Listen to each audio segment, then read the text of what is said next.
Perkenalkan, saya Daniel Anggi Sitorus, dokter muda yang sedang menjalani panitiran klinik madya di Departemen Anestesiologi dan Terapi Intensif, Fakultas Kedokteran Universitas Udayana.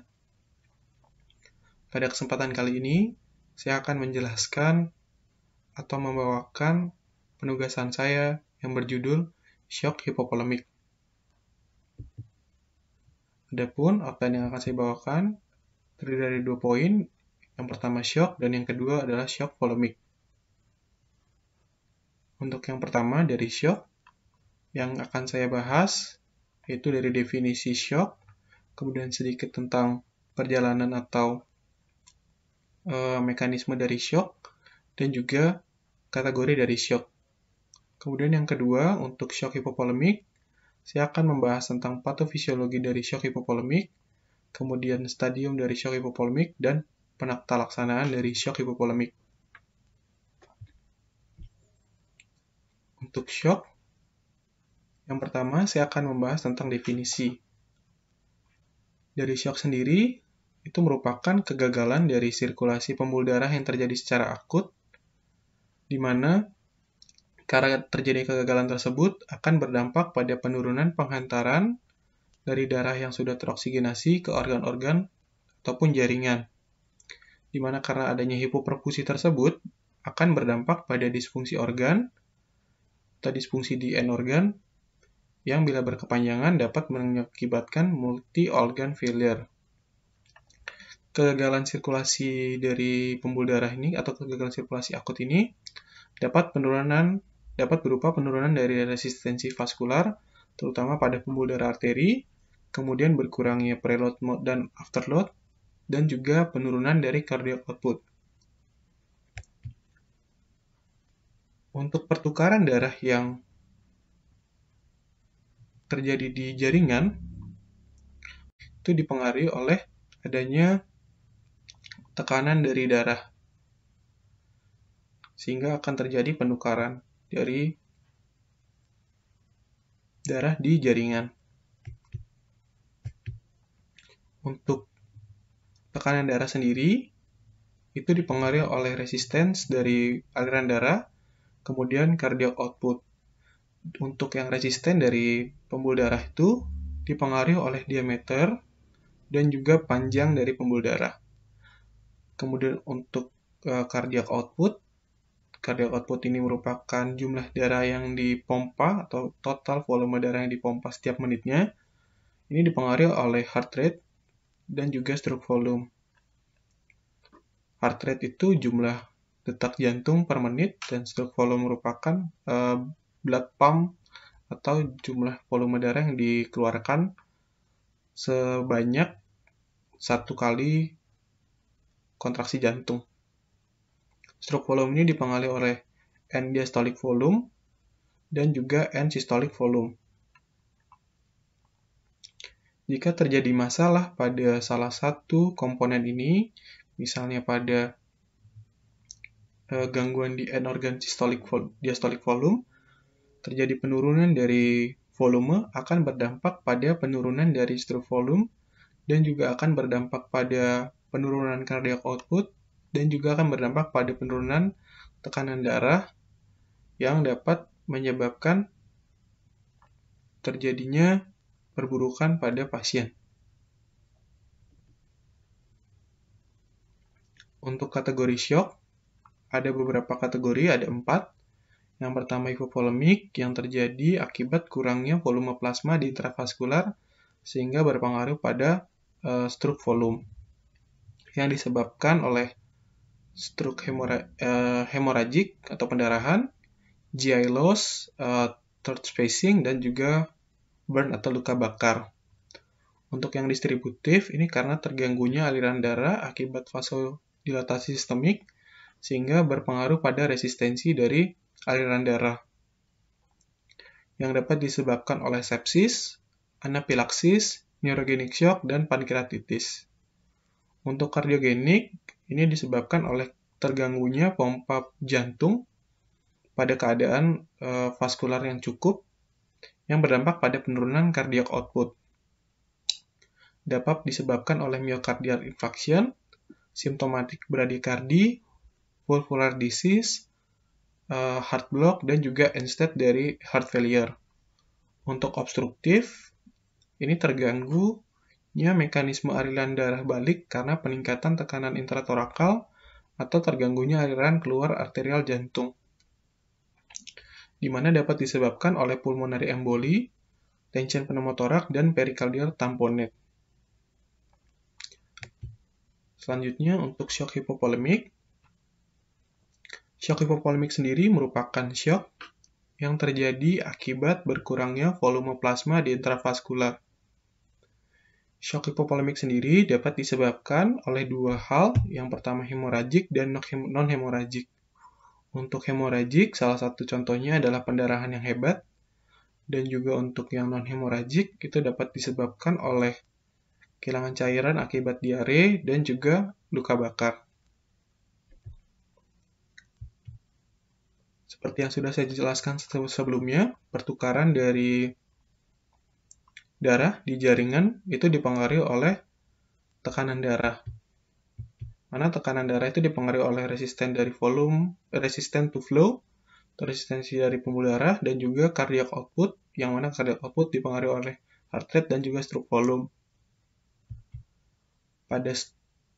Pada stroke hipovolemik, di mana terjadinya pengeluaran cairan yang berlebih dari intravaskular, akan berdampak pada penurunan dari end diastolic volume, di mana akan berdampak juga pada penurunan dari stroke volume dari orang tersebut, berdampak pada penurunan cardiac output, sehingga pada akhirnya dapat terjadi penurunan tekanan darah. Namun, pada saat terjadinya penurunan cardiac output, ada respon dari tubuh yang ini melepaskan katekolamin yang berisikan epinefrin dan non-epinefrin, kemudian ada ADH dan angiotensin 2, di mana rilis dari katekolamin, ADH dan angiotensin ini dapat mengakibatkan peningkatan dari cardiac output dan juga peningkatan dari resistensi pembuluh darah yang disebabkan oleh vasokonstriksi, di mana akibat peningkatan dari vasokonstriksi dan juga peningkatan dari heart rate, ini dapat berakibat pada peningkatan yang heart rate, dapat terjadi peningkatan cardiac output, dan juga untuk vasokonstriksi dapat meningkatkan resistensi dari pembuluh darah.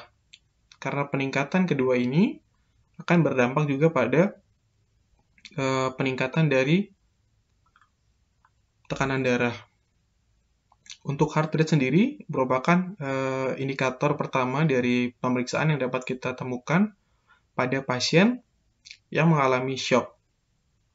Pada pasien mengalami shock, terlebih dahulu akan ditemukan takikardi, kemudian baru dapat kita temukan penurunan tekanan darah akibat dari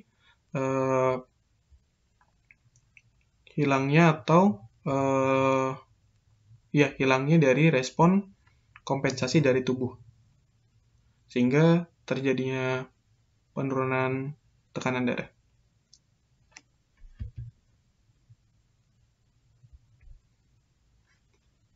Untuk patofisiologi dari shock hipovolemik, seperti yang saya sebutkan sebelumnya, ada disebabkan oleh dehidrasi dan juga hemoragik, di mana dehidrasi dan hemoragik ini akan menurunkan volume intravaskular yang akan berdampak pada penurunan dari darah yang disirkulasi di jantung yang mengakibatkan hilangnya dari preload dari jantung.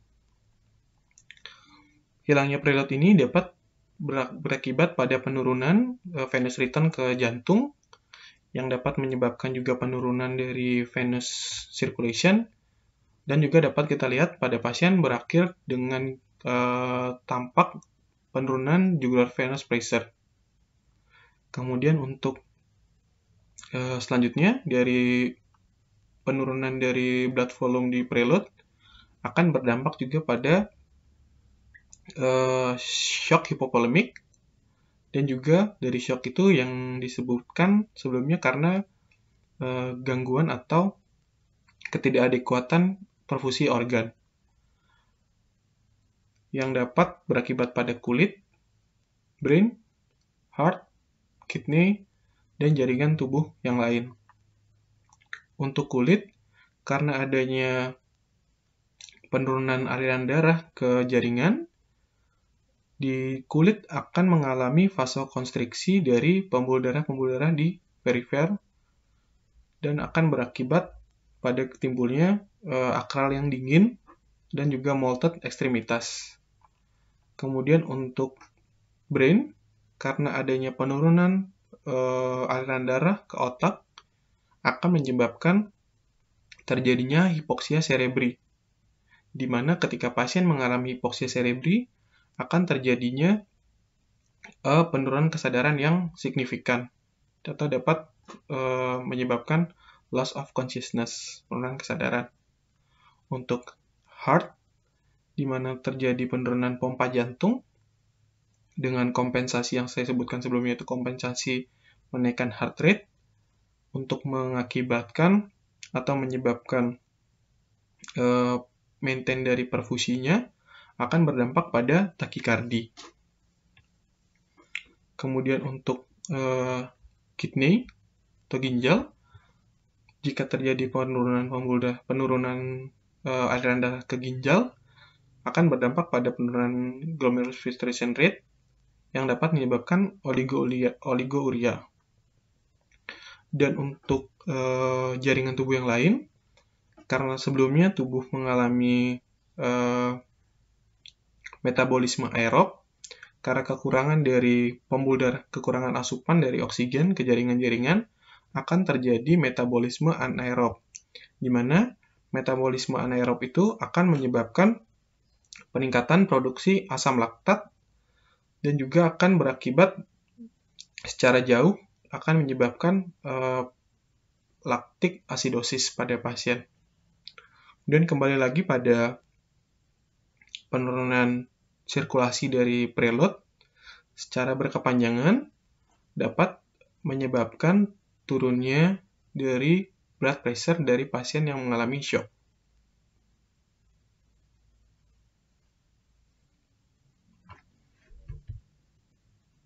Untuk selanjutnya, dari stadium shock hipovolemik, ada 4 stadium 1, 2, 3, dan 4, dengan tanda-tanda yaitu kehilangan pendarahan, kemudian tingkat kesadaran, kemudian frekuensi jantung ataupun nadi, frekuensi nafas, capillary refill time, tekanan darah sistolik, kemudian kuatnya dari nadi, kemudian dari produksi urin. Untuk stadium 1, itu kehilangan darahnya sebanyak 15% dengan kesadaran yang baik, frekuensi jantung itu kurang dari 100 kali per menit, dan juga untuk frekuensi napas 14-20 kali per menit, dan capillary refill time cenderung mulai melambat. Kemudian tekanan darah masih normal, tekanan darah sistolik masih normal, tekanan nadi masih kuat angkat, dan juga produksi urin masih lebih dari 30 ml per jam. Untuk stadium 2, ini mulai kehilangan darah itu 15-30%, terjadi peningkatan frekuensi jantung, yaitu 100-120 kali per menit, kemudian ada peningkatan laju napas 20-30 kali per menit, dan juga mulai turun dari tekanan darah, dan juga produksi urin mulai menurun, yaitu 20-30 ml per jam. Untuk stadium 3, kehilangan darahnya 30-40% dari total darah di tubuh, kesadarannya mulai turun, tingkat frekuensi nadi dari pasien juga meningkat 120-140 kali per menit, dengan frekuensi napas juga meningkat 30-40 kali per menit. Kemudian untuk tekanan darah,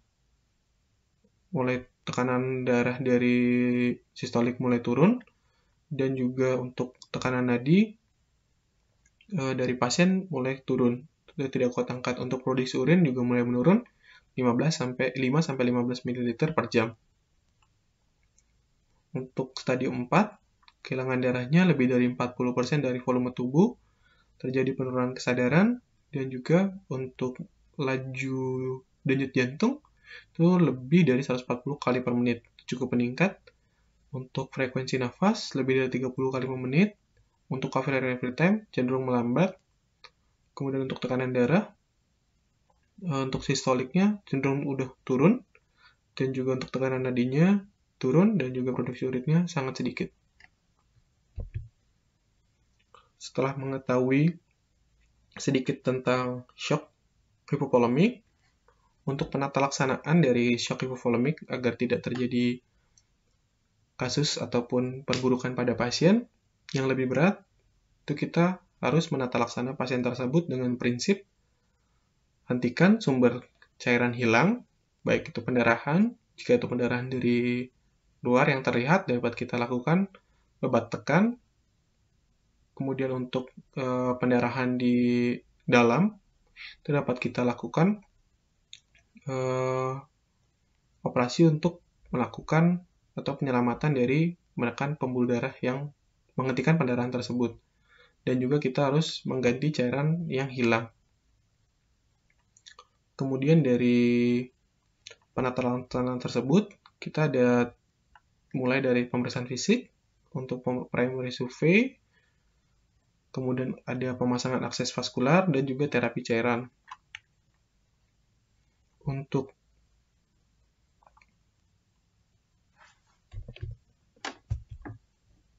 penata laksanaannya, prinsipnya yang dari hilangkan sumber pendarahan dan juga ganti cairan yang hilang, kita juga harus memasok supply atau memberikan pada pasien itu oksigen untuk mengatasi hipoksia jaringan yang sudah dialami pasien. Kemudian meningkatkan pengantaran O2 dengan cara mengontrol volume cairan dengan cara memberikan cairan pada pasien dan juga menghentikan sumber pendarahan dan memanipulasi pembuluh darah atau resistensi vaskular dengan cara memberikan obatan vasokonstriktor. Dan juga untuk terapi suportif dapat dilakukan stabilisasi keseimbangan dari elektrolit dari pasien. Untuk penata laksanaan yang pertama, pemeriksaan fisik yang primary survey, ada A, B, C, D, E. Untuk airway, itu prioritas dengan kita harus memastikan jalan nafas dari pasien tersebut bebas. Kemudian untuk breathing, juga termasuk prioritas, dapat kita berikan oksigen dari pasien untuk bertujuan untuk mengembalikan perfusi jaringan yang sudah rusak sebelumnya. Kemudian untuk sirkulasi, kita hentikan sumber kehilangan cairan dan juga dapat memberikan cairan pada pasien. Untuk disabilitas, lakukan evaluasi neurologik dengan memeriksa seperti tingkat kesadaran dan juga refleks dari pupil. Kemudian dari yang E terakhir, exposure, kita melakukan pemeriksaan dan juga cegah dari hipotermia dari pasien. Untuk penata laksanaan yang kedua, yaitu akses vaskular, kita harus memasang akses vaskular secepatnya pada pasien setelah melakukan primary survey. Kemudian juga kita dapat memasang akses vaskular tersebut pada perifer atau dapat dipasang pada akses sentral jika diperlukan. Kemudian sambil memasang akses vaskular, kita juga perlu mengambil sampel darah untuk pengecekan darah lengkap, kemudian pengecekan golongan darah dan cross match jika nanti pasien dirasa perlu untuk mendapatkan penata laksanaan berupa transfusi darah. Kemudian untuk terapi cairannya, pada cairan, pada pasien yang mengalami shock hipovolemik, cairan yang pertama kali kita berikan adalah kristaloid untuk memulai cairannya. Pemberian cairan awal itu pada orang dewasa diberikan 1-2 liter kristaloid dengan tetes cepat, dan juga pada anak-anak 20 ml per kilogram berat badan dengan kristaloid dengan tetes cepat. Untuk pemberian cairan kristaloid itu menggunakan rule 3-4-1, di mana maksudnya dari 3-4-1 ini 3 liter kristaloid itu kita berikan untuk tiap 1 liter cairan yang hilang. Setelah melakukan resusitasi tahap awal, ini dengan pemberian cairan kristaloid di awal, kita dapat melakukan evaluasi dari pasien untuk menilai keberhasilan dari terapi cairan kita tersebut, yang kita nilai dari vital sign. Apakah kembali ke normal, ataupun transient improvement dengan penurunan blood pressure dan heart rate kembali menaik, ataupun tidak berespon dengan keadaan vital sign masih dalam keadaan abnormal. Jika pasien dengan rapid response, itu dapat kita berikan kristaloid, kemudian juga dapat dipertimbangkan pemberian darah. Kemudian untuk transient respon sangat dapat kita berikan kristaloid, dan juga untuk kebutuhan dari darah itu dari moderate to high, dan juga perlu kita siapkan darah untuk tab yang lebih spesifik. Kemudian untuk yang no respon itu dapat kita lanjutkan pemberian kristaloid. Kemudian untuk blood-nya secepat mungkin atau secepat-cepatnya, dan juga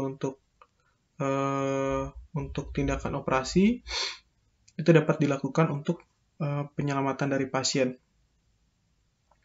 Nah, jika terapi dari resusitasi tahap awal ini tidak ada perbaikan, itu kita berikan cairan koloid dan juga persiapan darah segar untuk pasien.